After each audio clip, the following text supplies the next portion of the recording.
Welcome to Stoic Way with Alaric. Today, Alaric is taking you on a journey not meant for the masses. We're talking about building a mind so strong, it doesn't just liberate you, but genuinely intimidates those who seek to control you. You don't have to pretend to be strong. What you truly need is a mind steady enough that nothing can shake it. No criticism can throw you off. No failure can make you panic. No temptation can pull you off course. And when you build that kind of mind, your very presence speaks volumes, louder than any words. People will feel the unspoken pressure from you, without you uttering a single thing. That kind of strength isn't new. It's been forged for over 2,000 years by warriors, emperors, and those who survived the chaos of their times. All thanks to one unifying concept: Stoicism. It's not just a philosophy to admire. It's a battle-tested toolkit for anyone who wants to master their life, control emotions, build iron discipline, see things with razor-sharp clarity, and become immune to manipulation and pain. If you're tired of the chaos, if you yearn to become unshakable, watch this video until the very end. Stoicism might just be what you've been searching for all this time. Alaric will guide you step by step to forge the mind of a spiritual warrior. We're about to begin with the first lesson, an uncomfortable truth, yet the foundation for all genuine strength: loneliness. Be ready, for this is the path less traveled, but it leads to absolute freedom. Now, Alaric will guide you to the first lesson, an uncomfortable truth, yet the foundation for all genuine strength. Growth comes with loneliness. Do you want a mind so powerful it makes others uneasy?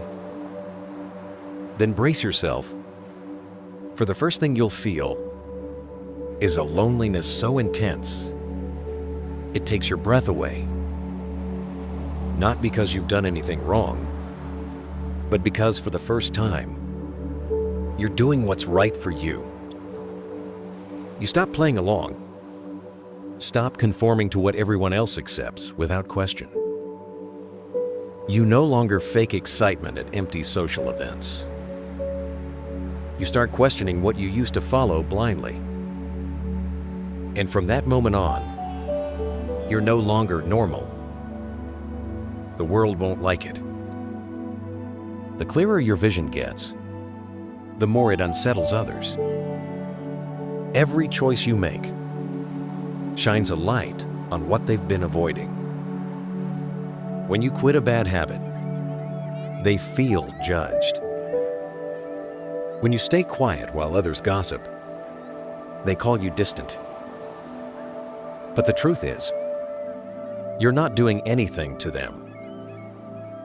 You've just stopped wanting to be like them. Be honest.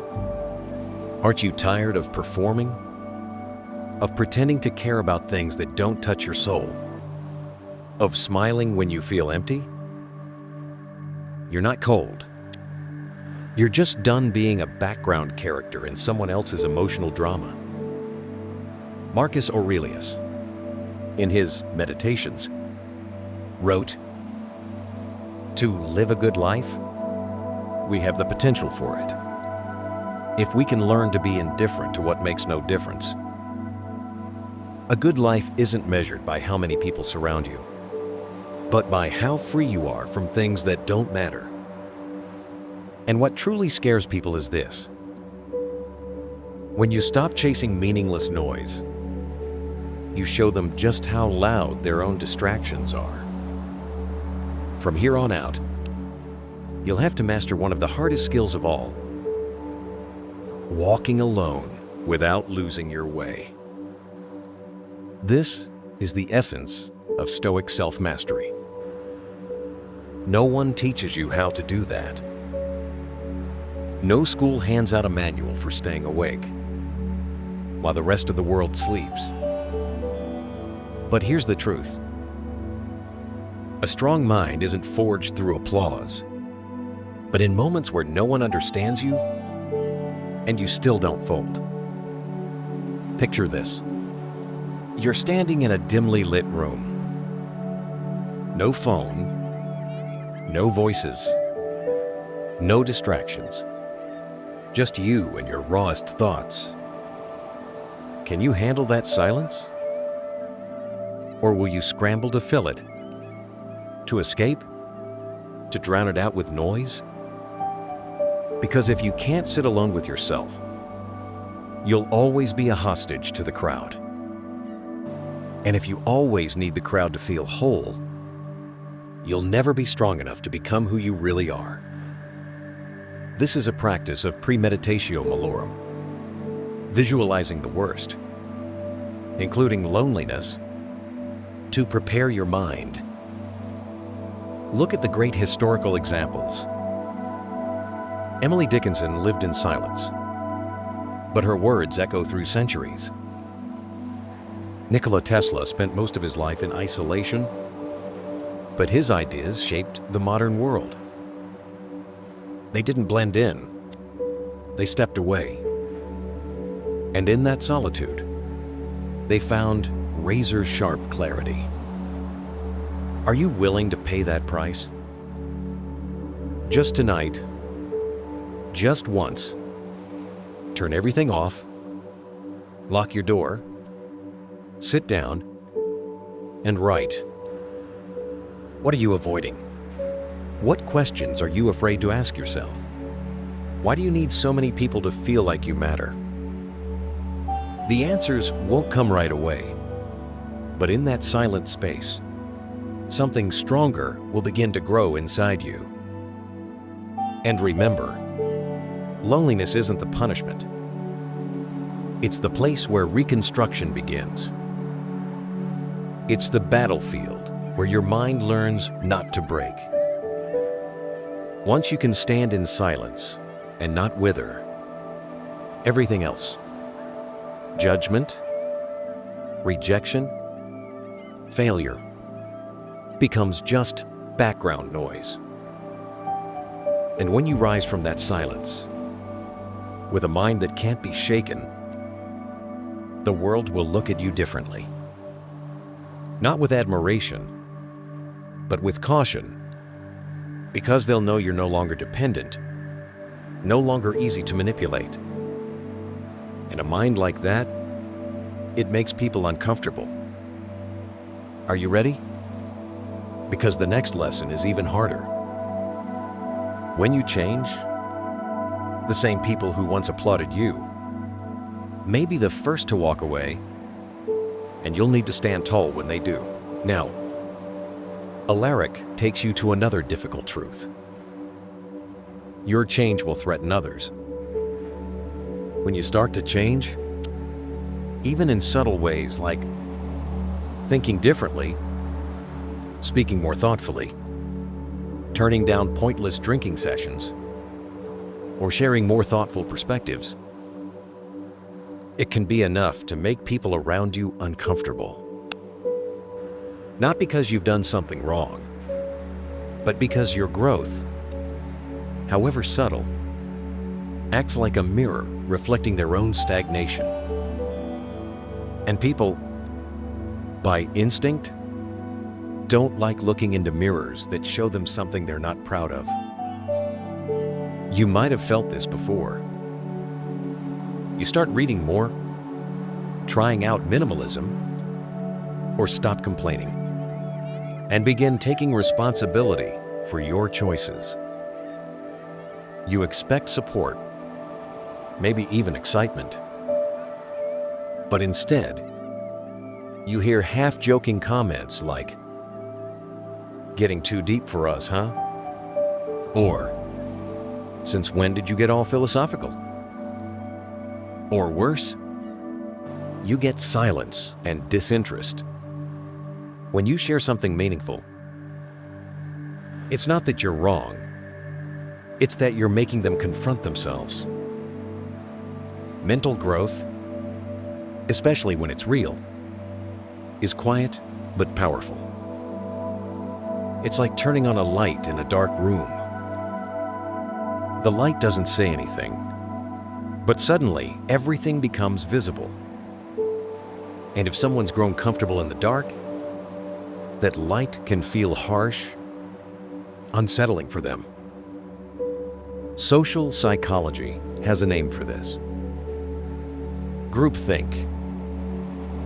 It's the mechanism that keeps everyone aligned on the surface to preserve a false sense of safety.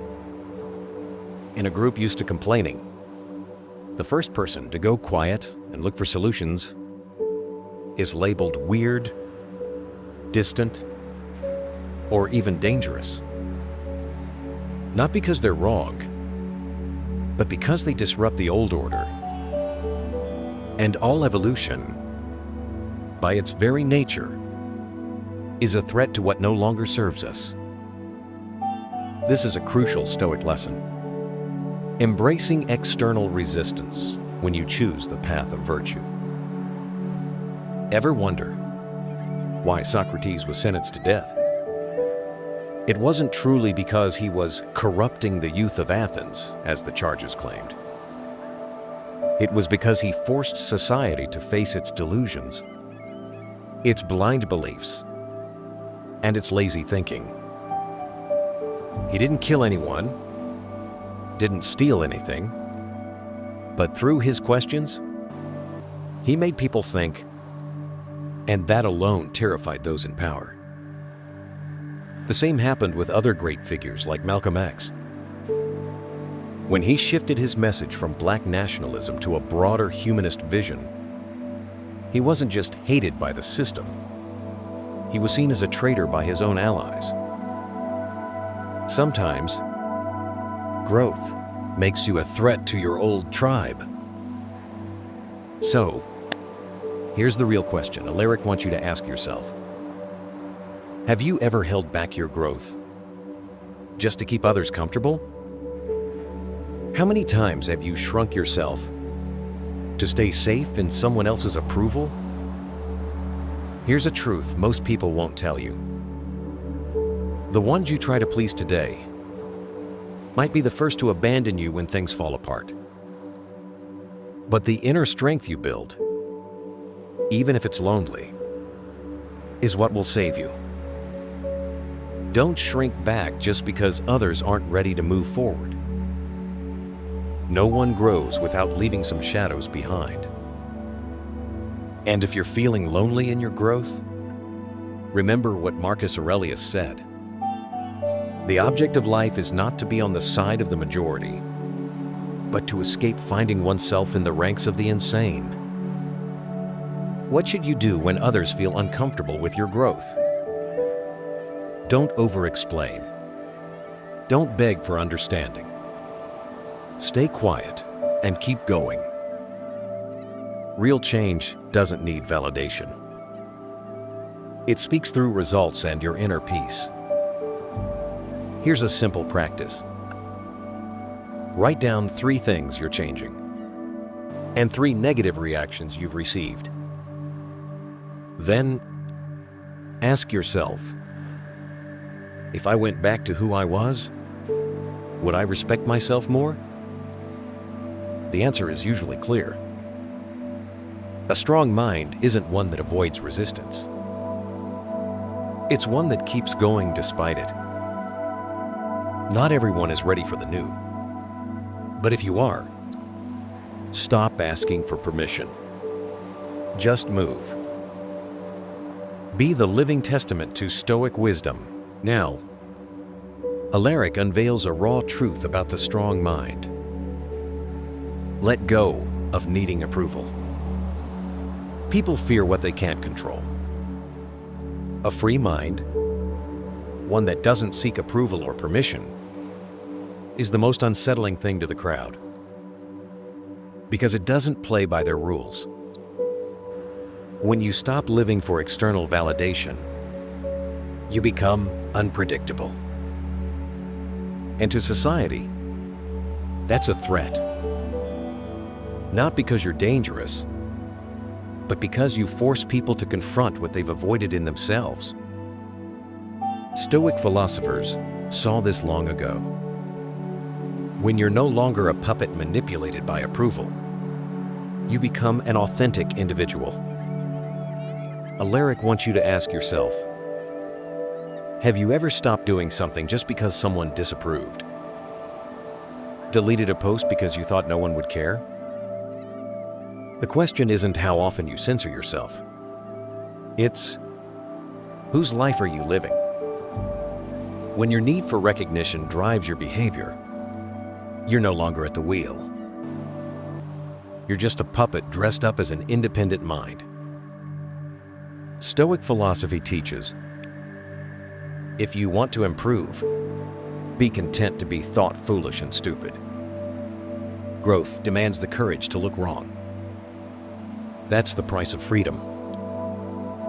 The less you need approval, the more you're able to do what's right. But society resists this.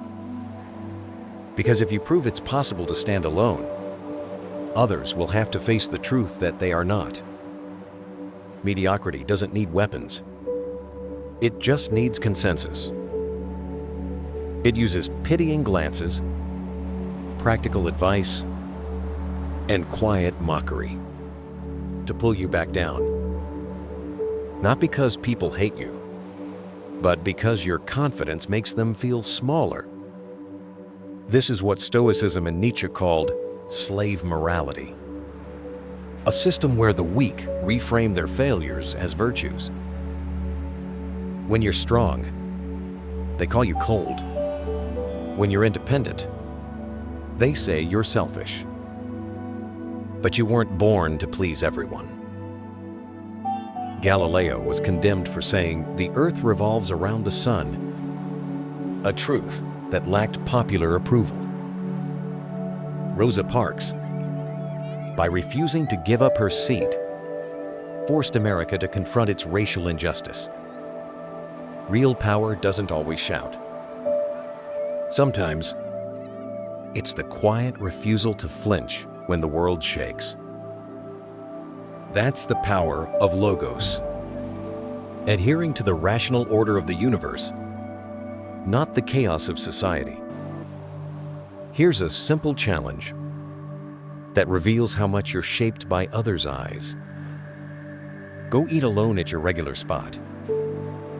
No phone, no headphones, no pretending to be busy. Just sit still. The discomfort that creeps in isn't loneliness. It's the fear of being seen as lonely. But if you push through it, you'll realize the first taste of freedom comes from being at peace with how others see you.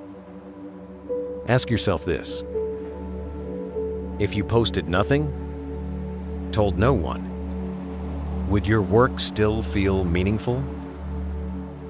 If the answer is no, maybe you're performing life instead of truly living it.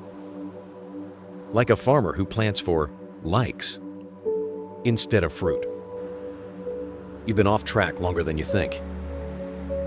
The Bible says, "Do not conform to the pattern of this world, but be transformed by the renewing of your mind." You don't need to fight the world. Just have the courage to live differently. And it starts with letting go of the crowd's applause. If you truly want to build a mind that makes others uneasy, in the best way, start by defining your own values. Don't borrow morals from the majority. Don't wait for permission to move. Let every action answer one question. Does this make me a better version of myself? And when you can stand tall on your own, without leaning on praise, you're not just formidable, you're free. Now, Alaric reveals the fourth principle, a pillar of the unshakable mind. Own your life completely. You don't need to raise your voice to be feared. Just stay calm when everyone else reacts. In a world run by impulsive reflexes, the one who pauses to think is the most dangerous person in the room. And that begins when you accept a hard truth. No one but you is responsible for your life. This is the core of Stoic personal power. In Stoic philosophy, there's a recurring concept, logos. It's the rational order that governs the universe.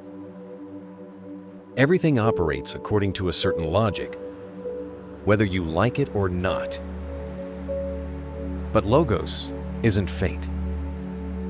It's the setting. How you act within that setting is your choice. You might lose your job, be betrayed, be misunderstood. That's the world's part. Your part is how you respond. And your response is your personal declaration of inner strength. We often confuse faith with surrender, as if living well guarantees life will go well. But maturity begins the moment you let that belief go. The moment you look in the mirror and ask, if no one helps me, how far can I help myself? That moment when you stop looking outward for reasons and start taking control of what's within. That's when you truly grow strong. When Nietzsche said, God is dead, he wasn't cheering for atheism. He wasn't celebrating. He was warning. He threw a bomb into humanity's moral foundation, saying that from now on, there's no guide, no scapegoat, no will of God, no fate, no higher power to define right and wrong for you. You're steering the ship, and you're also the only one to blame. When it hits the rocks, it's a lonely truth, but it's pure power. Jean-Paul Sartre took it further.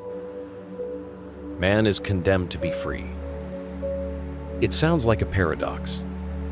How can freedom, the thing we crave, be a sentence? Because without God, without destiny, without an instruction manual for life, every decision becomes critical. And no one else but you can take the fall for it. You can't blame your parents, society, or circumstances.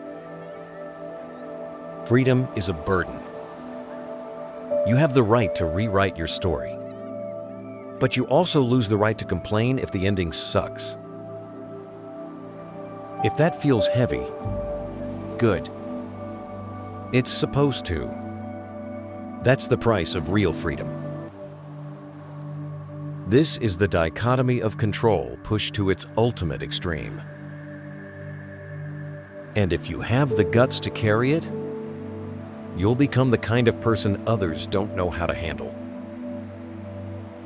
They can't lure you with rewards, can't scare you with loss, they can't control you, and that unsettles them. Where do you start? Start by dropping the excuses like, I'm this way because of my childhood, because of society, because they don't understand me. You're not that way. You chose to be. And you can choose differently, but only if you're honest enough to erase the whole list of reasons you've used to avoid facing yourself. Try something simple that most people never do. Before bed, Don't ask, who drained me today? Instead, ask, what responsibility did I avoid today? Write it down. Not to beat yourself up, but so that tomorrow you can make a different move. A small, consistent choice can shift the entire direction of your life. A strong mind isn't one that knows everything. It's one that takes responsibility, even for the unknown. That's the quiet strength the Stoic seeks. Now, Alaric reveals the fifth principle, a game-changing truth about strength. Strength is facing pain. How do you build a mind so strong it makes others hesitate? The answer isn't in feel-good mantras like, love yourself, or everything will be okay. Real strength doesn't come from denying pain. It comes from facing it head-on. Sometimes, the cracks in your soul are exactly where the light gets in, showing you the path to becoming unshakable. This is the core of Stoic resilience. But ask yourself, how many times in life have you chosen to run instead of endure? And where did that get you? A mind of steel isn't forged in comfort. It's shaped in chaos, in confusion, in sleepless nights. That's where you either break or you rebuild. We often forget that inner turmoil isn't a sign of weakness. It's raw material. It's the clay from which a deeper, stronger version of yourself is formed.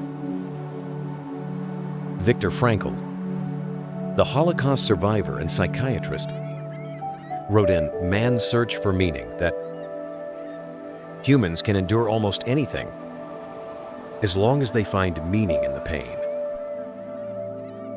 So, here's the real question. Have you ever tried to find meaning in your suffering? Or have you just been trying to escape it? Alaric wants you to hear this story because it proves a hard truth. Pain doesn't destroy you. Avoiding it does. There was a man named Elias, a successful engineer, a husband, a father. Everything fell apart when his 6-year-old son died in an accident. For months, Elias was a ghost. He shut down every emotion, buried himself in work, tried to outrun the grief. But the more he ran, the emptier he felt. Then one day, he saw his son's old shoes under the table and collapsed. For the first time, he let himself cry, let himself remember. And that was the turning point. He began writing letters to his son, one each day. He wrote about the ache, the guilt, the moments they never got to share. A year later, those letters became a book that helped thousands of parents survive their own losses. This is a prime example of turning premeditatio malorum into amor fati. Perhaps you haven't faced a tragedy like Elias, but everyone has a pain they keep buried. What matters is not to run from it, but to sit with it. Start each day with this question. What pain am I trying to ignore? Write it down. Not to complain, but to understand. Then ask, what can this teach me? When you dare to confront pain, it loses its grip. It becomes fuel. Just like coal under pressure turns into diamond, your mind sharpens under pressure too, until it becomes something formidable. Seneca said, "A gem cannot be polished without friction, nor a man perfected without trials." Without hardship, there is no strength. So ask yourself, do you want comfort in illusions or growth through truth? Now, pause, take a breath, and ask yourself, how many times have you backed down just to avoid hurting? How many big moments in your life got buried under the fear of feeling too much? Here's a practical tool. Choose a painful memory. Rewrite it from the perspective of someone who's already made it through. Don't write like you're stuck in the storm. Write like you've come out the other side, and you're telling the story. Because when the story changes, your mind does too. A strong mind isn't something you're born with. It's something you build. And the raw materials are the hardest to hold. Pain, loss, failure. While others flinch, you walk forward. While others complain, you learn. While others fall, you grow. And that's when people start to fear you. Not because you don't hurt, but because you don't break. And once you've turned pain into your weapon, you're ready for the next lesson. Prepare for the worst. Not to live in fear, but to become someone nothing can break. Now, Alaric reveals the sixth principle, one of the most quietly powerful habits of mentally strong people. They always prepare for the worst. Not because they're pessimists, but because they refuse to live in denial. They don't want surprises. They don't want a shock to rob them of clarity. That's what makes them dangerous. Because you can't break someone who's already made peace with failure. Ever notice? The person who unsettles others the most isn't the one screaming or complaining. It's the one sitting silently in the chaos, face unchanged. They watch the storm arrive, like they've been expecting it. People often call them cold, but it's not coldness. It's Stoicism at its highest level. This is the practice of premeditatio malorum, meditation on evils. Marcus Aurelius once wrote, "The wise man sees in the misfortune of others what he should avoid." The wise don't wait for disaster to learn how to face it. They observe, reflect, and prepare. They ask the uncomfortable questions most people avoid. What if someone I love dies unexpectedly? What if my job disappears overnight? What if I'm betrayed by the person I trust most? Not to torment themselves, but to bulletproof their minds. In investing, Howard Marks, one of Wall Street's sharpest strategists, once said, "Risk is what's left when you think you've thought of everything." He never enters a deal without playing out the worst-case scenario. Not because he lacks confidence, but because he understands that It's not failure that kills you, it's surprise. Alaric wants you to ask yourself this. When was the last time you imagined the worst-case scenario? And when was the last time you broke down? Because you never thought it would happen? Here's a practical exercise. Build your own collapse model. At the end of each week, pick one area of your life. Work, love, health, finances, and write down the worst thing that could realistically happen in that space in detail. No filters. Then, write how you would respond. What's your backup plan? Who can you lean on? Then, put your phone down. Listen to your heartbeat. If you're still breathing normally, not flinching, you're getting closer to being unshakable.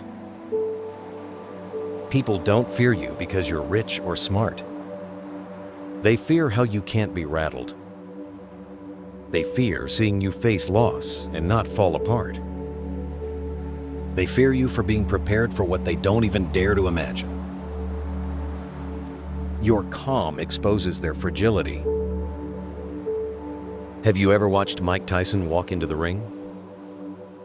No trash talk, no smiles. His face was almost blank, like the fight had already played out in his mind 100 times before. Tyson didn't just beat opponents with muscle, but with calculated numbness, forged in poverty, abuse, and having nothing to lose.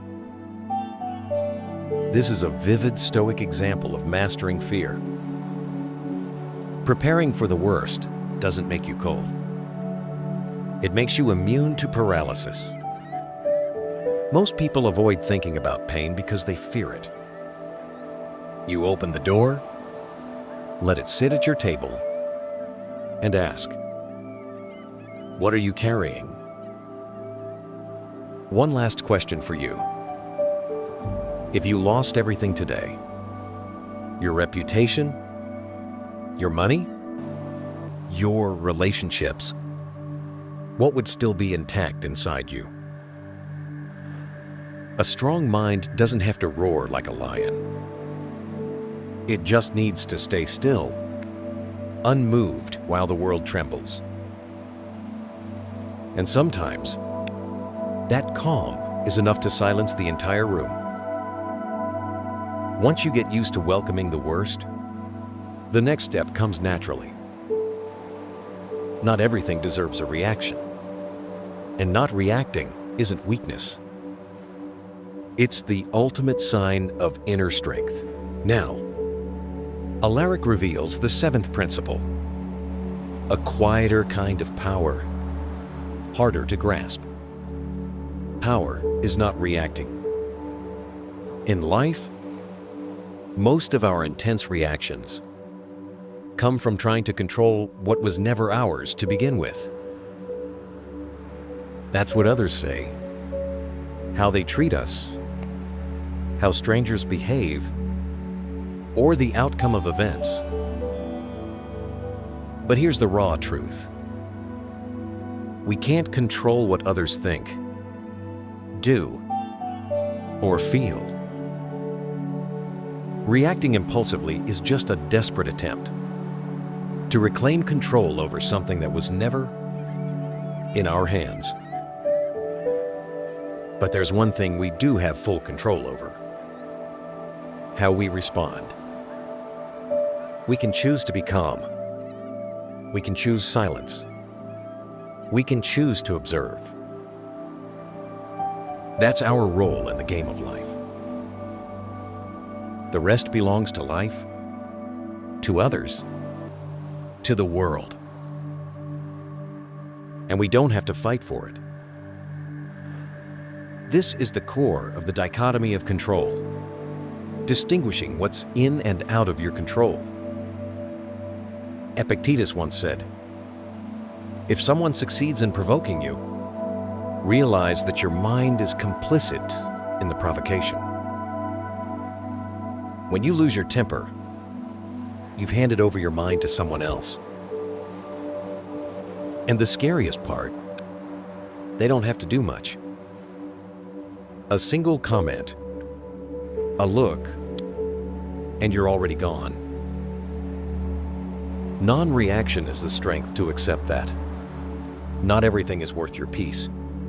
You don't have to always have the last word. You don't have to win every argument, because the real winner is the one who walks away without needing to defeat anyone. That's an inner victory. Listen to this story, not because it's dramatic, but because you might see yourself in it. And sometimes, watching someone else live through a lesson can wake you up even more. Elias is a high school teacher. He's not wealthy, not powerful, but his students respect him. His colleagues admire him, not because he's strict, but because he's unshakable. One day, a student's parents stormed into the school, demanding Elias be fired for discrimination. They shouted at him in the hallway, loud enough for entire classrooms to hear. Elias said nothing. He just listened silently, eyes fixed on the parents. When they finally stopped, not because they calmed down, but because they ran out of steam, Elias simply said, "I understand you're worried about your child. I'll file a report with the principal as per protocol." He didn't explain himself. He didn't fight back. Yet the entire school leadership stood by him because no one could believe that someone so composed could be unfair. His stillness said everything. It reflected the overreaction back on the other person. This is the shift. Non-reaction isn't tolerance. It's the quiet stance of someone who knows the value of inner stability. Like a building that doesn't shake in a mild quake, you just know it's solid. And if you're wondering where to start, begin small. A pointless argument online, someone cutting in line, a rude comment. Don't reply. Don't speak. Just watch yourself in that moment. Don't react. Let your silence become a mirror, so others can hear their own noise. Nietzsche once said, "He who fights with monsters should be careful lest he thereby become a monster." When you react the way others want, you give them the power to shape your character. They pull your strings, and you mistake it for making choices. The dangerous part is, you won't even notice it right away, because reactivity always feels righteous. Like you're defending truth, honor, or justice. But really, you're just getting pulled into a game where the rules aren't yours. You think you're in control, but you're being led from feeling to action. A strong mind isn't one that wins debates. It's one that doesn't need them. It doesn't raise its voice to prove anything because it knows its worth isn't up for debate. When you stop reacting, you start living by your own standards. That's when no one can manipulate you with their words, their looks, or even their silence. If you're ready to build a mind so steady It makes others pause. Not because you threaten, but because you don't waver. Drop a comment. Silence is power.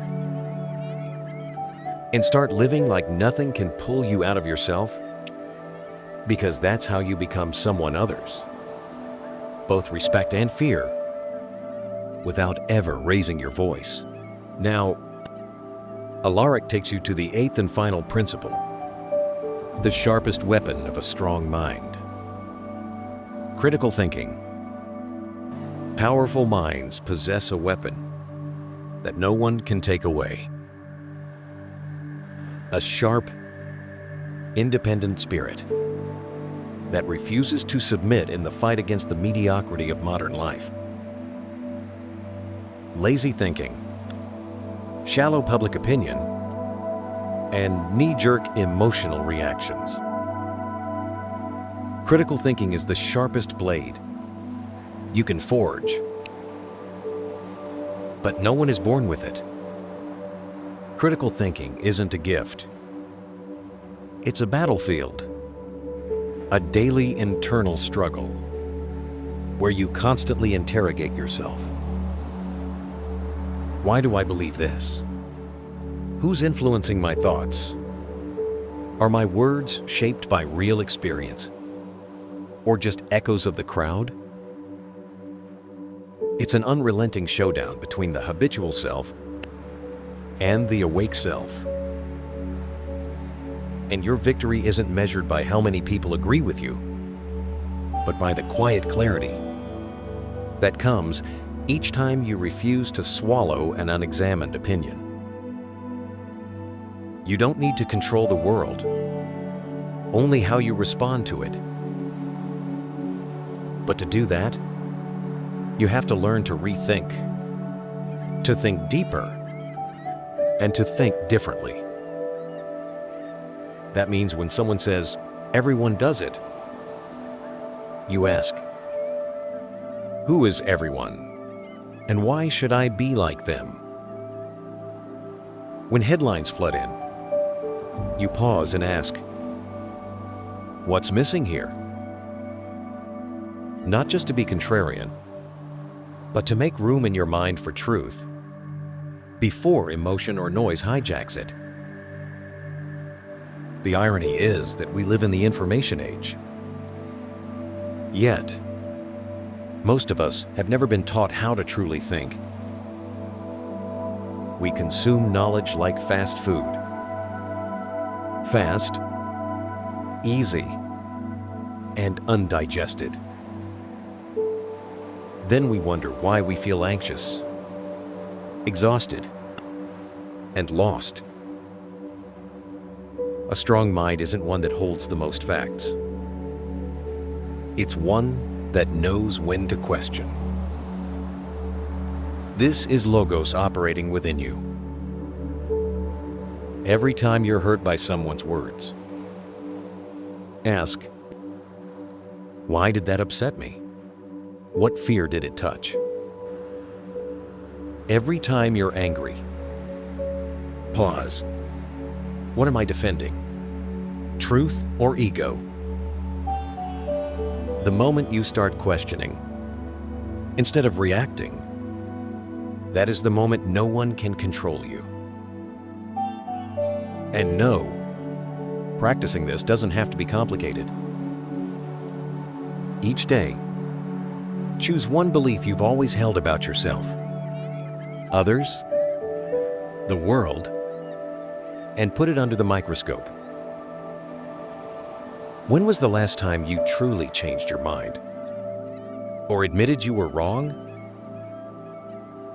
If you can't remember, ask yourself, are you really living or just repeating an outdated mental script? In every conversation, instead of waiting for your turn to argue, try listening, truly listening, to understand what's driving the other person's point.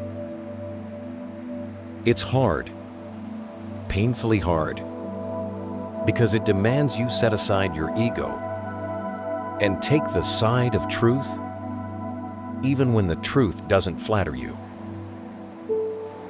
A strong mind doesn't need to win every debate. It just needs to avoid wasting itself on debates that don't matter. Like a soldier picking the right battlefield, a critical thinker chooses where their energy goes. Strength lies not in knowing everything, but in knowing what's not worth believing, not worth reacting to, and not worth holding on to. So ask yourself, of all the things you believe, how many are truly yours? And how many were just programmed into you? Remember, no one can fully control their circumstances, but you can control how you interpret them. Critical thinking doesn't make you stubborn. It makes you unmanipulable. You're not easily convinced, and you're not easily triggered. You're the kind of person people don't know how to persuade, and that unsettles them. You don't need to shout to prove your strength. Just think deeply enough that your words make others fall silent. And that starts today, with the next time you ask yourself, have I really thought this through? We've just explored 8 principles for building a mind so strong, the world can't help but take notice. No need to raise your voice. No need to prove anything. Sometimes quiet strength speaks loudest and makes others feel small without saying a word. That kind of power is born from a journey no one sees, where you stop living for approval and start living by what's right, where you realize no one's coming to save you, and that's the best thing that could ever happen, where you stop running from loneliness and finally sit down for an honest conversation with yourself. A formidable mind doesn't dominate others. It simply can't be controlled. It chooses what to think, when to stay silent, and how to act with intention. In an age where everyone's reacting, the rare few who pause to think are the ones who stand out. That rarity is power. If you found this video valuable and haven't hit like yet, do it now. Leave a comment. Alaric wants to know what part of this made you stop and think. Share it with someone you care about. This might be exactly what they need. And if you're committed to building an unshakable mind, hit subscribe. There's so much more ahead, and every step is worth it. Thank you, and Alaric will see you next time.